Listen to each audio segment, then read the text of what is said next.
अस्सलामु अलैकुम दोस्तों, अब तक की सबसे बड़ी और आम खबर निकल कर सामने आ गई।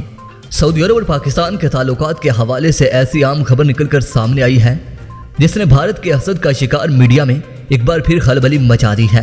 इस हवाले से मैं दो इंतहाई आम खबरें आपसे शेयर करने वाला हूँ, मगर वीडियो में आगे बढ़ने से कबल आप तमाम नए आने वाले अहबाब से गुजारिश है कि पहले हमारे चैनल को सब्सक्राइब करके साथ में मौजूद घंटी के बटन को भी प्रेस कर दें ताकि आप लोगों को हर वीडियो का नोटिफिकेशन बर वक्त मिलता रहे। तो आइए नाजरीन, चलते अपने सो टॉपिक की तरफ। दोस्तों, इमरान खान के दौरा सऊदी अरब पर अरब में मोहम्मद बिन सलमान की जानिब से खुद एयरपोर्ट पर जाकर इमरान खान का इस्तकबाल किया गया और इस्तकबाल वाली जगह पर खसूसी कारपेट को बछाया गया, जिसको लेकर मोदी की चीखों पुकार में इजाफा हो गया है और भारतीय मीडिया ने भी आसमान सर पर उठा लिया है और कह रहा है कि पिछले साल जब भारतीय वज़ीर-ए-आज़म मोदी सऊदी अरब पहुंचा तो सऊदी दारुल हुकूमत रियाज में रियाज के गवर्नर की जानिब से मोदी का इस्तकबाल किया गया था।